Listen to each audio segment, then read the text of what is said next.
চাব লাগিব কৃষ্ণ কোন কৃষ্ণ কোনো অসমত জন্ম নহয় কৃষ্ণ আমি অসমীয়া ৰূপ দিব নোৱাৰো কৃষ্ণ বাল্যকাল ক'ত কটাইছিল কৃষ্ণ কৰ্ম সংস্থাপন ক'ত হৈছিল সেয়া আমি চাব লাগিব 500 বছৰ পূৰ্বে মহাপুৰুষ শ্ৰীমন্ত শংকৰদেৱ গুৰুজনাই যেটো চৰিত্ৰ শাস্ত্ৰ মৈথুন কৰি পেলাই আজি এই অসমলৈ লৈ আহিলে আৰু যেটো সংস্কৃতি গঢ় দিলে তাৰ বাবে আমি নিজকে ধন্য মানিছো যেটো চৰিত্ৰ আমদানি কৰিছে মহাপুৰুষ শ্ৰীমন্ত শংকৰদেৱ গুৰুজনাই সেই চৰিত্ৰটোৰ ৰূপ বৰ্ণনাৰ ওপৰত আমি হাত দিব নোৱাৰো প্ৰথম দ্বিতীয় কথাটো হৈছে যিজন কৃষ্ণক আমি কৰি আছো সেই কৃষ্ণটোক আমি অসমীয়া কৃষ্ণ বুলি উপস্থাপন কৰিব নোৱাৰো ধৰি লওক আমি এখন নাটক কৰিছো নাটকখন আলেকজাণ্ডাৰৰ নাটকখন কৰোতে আমি ভাষাটো সলনি কৰিব পাৰিম মাত্ৰ মানুহৰ বাবে যাতে ভাষাটো বুজি পায় কিন্তু হে আলেকজাণ্ডাৰক আমি ধুতি পাঞ্জাবী পিন্ধা উলিয়াব নোৱাৰো ঠিক তেনেকৈ আমি এই কৃষ্ণ চৰিত্ৰ যিটো গোটেই সৰ্বভাৰতৰ প্ৰেক্ষাপটত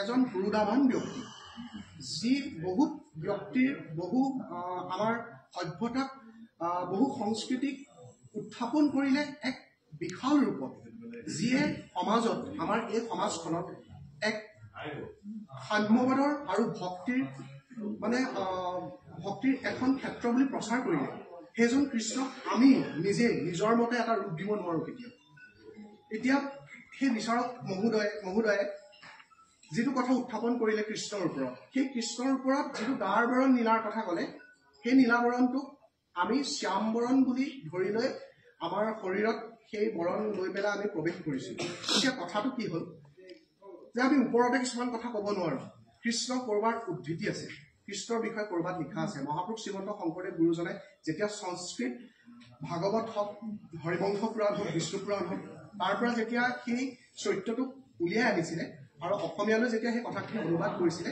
সেই অনুবাদখিনিৰ উদ্ধৃতি দি পেলাইহে আমি সেই কথাটো স্পষ্টীকৰণ দিম সেইবাবে মই লগতে মোৰ ভাইটিৰ হতুৱাই মই এখন আমাৰ হৰিনাৰায়ণ দত্ত বৰুৱাৰ ভাগৱত ভাগ লৈ আহিছিলোঁ কৃষ্ণ চৰিত্ৰটোক জনাৰ বাবে আমাৰ ওচৰত সমল লাগিব বৰ্তমান বেলেগ সমল দিবলৈ নাযাওঁ এটা সৰু এটা উদ্ধৃতি দিছোঁ মই দশম স্কন্ধ কালিন্দীৰ উপকূলত শ্ৰীকৃষ্ণৰ লগত ভাগৱতৰ শ্ৰীমদ ভাগৱতৰ দশম স্কন্ধত স্পষ্টভাৱে লিখিছে স্পষ্টীকৰণ দিছে ইয়াৰ উদ্ধৃতি দিছে যে নীলতনু পীতবস্ত্ৰে অতি কান্তি কৰে সজল মেঘত যেন বিজুলী সঞ্চাৰে নীলতনু মানে নীল শব্দটোৰ অৰ্থটো ৰঙা নেকি নীল শব্দটোৰ অৰ্থটো বগা নেকি নীল মানে কি নীলা বুজাইছে ইয়াত কি লিখিছে যে নীলতনু পীতবস্ত্ৰে আতি কান্তি কৰে ইয়াৰ উপৰিও আজি ধৰি লওক মুচুকুন্দৰ কৃষ্ণ স্তুতিত যেতিয়া মুচুকুন্দ পৰ্বতলৈ যায় মুচুকুন্দক যেতিয়া লগ পায় কৃষ্ণই তেতিয়া মুচুকুন্দই যেতিয়া কৃষ্ণক স্তুতি কৰে তেতিয়া কৃষ্ণৰ ৰূপ বৰ্ণনাটো লিখিছে শ্ৰীমদ ভাগৱতত এই বুলি যে ঘন নীল কলেবৰ মহাপীত বস্ত্ৰধৰ ললিত বলিত ভুজচাৰী ঘন নীল কলেবৰ ঘন মানে ইয়াত ঘন আকৌ বুলি দাঁত বুজোৱা নাই চবতে ঘন মানে মেঘৰ এটা অৰ্থ ঘন আন এটা অৰ্থ হৈছে মেঘ সেইকাৰণে আমাৰ মহাপুৰুষ শ্ৰীমন্ত শংকৰদেৱ গুৰুজনে এটা শ্লোকত লিখিছে যে মেঘ শ্যামলা মূৰ্তি মানে কি বুজাইছে মেঘৰ দৰে অৰ্থাৎ মেঘ মানে ঘন শ্যাম বৰণৰ আমি ধৰি লৈছো নীলাৰ লগত কলা সংমিশ্ৰণ কৰি আৰু বগা ৰংটো লৈ পেলাই আমি মেঘশ্যাম বৰণটো আমি উলিয়াই লৈছো আমিতো নিজে দেখা নাই কিন্তু ইয়াৰ ওপৰত ভিত্তি কৰি পেলাইহে মই সেই চৰিত্ৰটো উপস্থাপন কৰিছো এয়া হৈছে উদ্ধৃতি ইয়াৰ পৰাই আমি সেই সমলটো লৈছো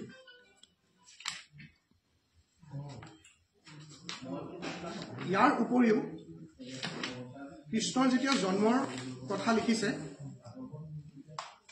শ্ৰীমদ ভাগৱতত এই কৃষ্ণৰ জন্ম যেতিয়া লিখিছে কৃষ্ণ যেতিয়া জন্ম হৈছে তাতো ইয়াত এইটো কথা উল্লেখ কৰিছে যে সুন্দৰ শৰীৰ মেঘ সম শ্যামবৰ্ণ সুন্দৰ শৰীৰ সম মেঘ শ্যামবৰ্ণ মানে মেঘৰ দৰে তেওঁৰ গাৰ বৰণটো আকৌ তাৰ লগত নীলতনু বুলিও লিখিছে অৰ্থাৎ তেওঁৰ গাৰ বৰণটোত নীলাৰ প্ৰভাৱ পৰিছে সেইবাবে আমি যিটো ৰূপ লৈ পেলাই প্ৰৱেশ কৰিছিলোঁ সেই ভাওনাস্থলীত তাত আমি নীলাক সংমিশ্ৰণ কৰি আমি সেই চৰিত্ৰটো উপস্থাপন কৰিছিলোঁ হয়তো বিচাৰক মহোদয়ে এই স্কন্ধকেইটাৰ তেওঁৰ দৃষ্টিগোচৰ হোৱা নাই চাগে মই নিশ্চয় তেওঁক অনুৰোধ জনাম তেওঁ যাতে তথ্য সমৃদ্ধভাৱে আমাক সেই স্পষ্টীকৰণ দিয়ে তেওঁ ওপৰতে এষাৰ কথা ক'লে যে তাৰ বৰণটো নীলা নেকি বুলি, কিন্তু আমি ওপৰতে ক'ব নিবিচাৰোঁ। আমি সেইকাৰণে এই ভাগ ভাগৱত হৰিনাৰায়ণ দত্ত বৰুৱাৰ শ্ৰীমদ ভাগৱতৰ এই 10ম স্কন্ধভাগ আপোনালোকৰ সন্মুখত এয়া উপস্থাপন কৰিলোঁ। এতিয়া কথা হ'ল, যুক্তি বা তৰ্ক সদায় সৃষ্টিৰ বাবে, যুক্তি বা তৰ্ক সদায় সৃষ্টিৰ বাবে হ'ব লাগে। গুৰুআসনৰ সন্মুখত সেইদিনাখন ভাওনাস্থলীত যি ভাৱ কাণ্ড হৈ গৈছে তাত উপস্থাপন আছিলে গুৰুআসন। গুৰুআসনৰ সন্মুখত উচ্চস্বৰে অন্য লোকক তাচ্ছিল্য কৰি চিঞৰ-বাখৰ কৰা যিটো কাণ্ড হৈছে, সেইটো ভাগৱতৰ বা নামঘৰৰ 32টা অপৰাধৰ এটা অপৰাধ, যিটো কৰি গ'ল, সেয়া অপৰাধ। দ্বিতীয় কথাটো হৈছে, তাত কিছুমান শব্দ প্ৰয়োগ কৰিছে, জাতিক লৈ কিছুমান শব্দ প্ৰয়োগ কৰিছে। এই মহাপুৰুষ শ্ৰীমন্ত শংকৰদেৱ গুৰুজনাৰ এই আদৰ্শটোত কোনো জাতিৰ গঠনৰ কথাটো নাহে। ইয়াত জাত পাত বাজ বিচাৰ হোৱাই নাই, ইয়াত চব একত্ৰিত হৈছে। ব্ৰাহ্মণ চাণ্ডাল নিবিচাৰি কোন দাতাত চূড়াত যেন দৃষ্টি একতো, তেন্তে ইয়াত ব্ৰাহ্মণ চাণ্ডাল কাকো বিচাৰে কৰিব পোৱা নাই। কুকুৰৰ চিগালৰ বৰ্দবৰু আত্মাৰাম জানিয়া সভাকো কৰি কৰিবা প্ৰণাম, তেন্তে কুকুৰ শিয়াল যাদুকো সেৱা কৰিবলৈ কৈছে। তেনে ক্ষেত্ৰত আমি সকলোৱে সাম্য নহৈ, আত্মসংযমী নহৈ পেলাই যদি কাৰোবাক আক্ৰমণ কৰোঁ, তেনে আমি ইয়াত গুৰু আদৰ্শক গ্ৰহণ কৰা হ'বনে? আমি তাত কি কৰা হ'ল? আমি আখৰিক প্ৰবৃত্তি কৰা হ'ল তাত। কিন্তু গুৰু সংস্কৃতিয়ে কি বাক পথ দেখুৱাইছিলে? ধৰ্মৰ জয়, অধৰ্মৰ পৰাজয়। আমি অসুৰৰ বৃত্তিটো পৰিহাৰ কৰি পেলাই কেনেকৈ সেই দেৱতা সদৃশ আমি হ'বলৈ চেষ্টা কৰোঁ।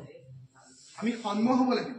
আমি ইয়াত সাম্যবাদৰ এখন স্থলী হয়, এখন কোনো ভেদভাৱ বা এখন তৰ্ক বিতৰ্ক কৰি পেলাই এটা অঞ্চলক বদনাম কৰাৰ ভাৱ, বা কোনোবা বিচাৰকক তুচ্ছ তাচ্ছিল্য কৰাৰ ভাৱ, বা ইয়াত কোনোবা শিল্পীক অকাৰণে এটা তেওঁৰ জাতিটোক লৈ পেলাই জাতিগিৰি দেখুওৱা ভাৱ, মই শব্দটো কৈ নিদিওঁ, তেনেকুৱা ধৰণৰ কথা ইয়াত কেতিয়াও উপস্থাপন কৰাটো অনুচিত।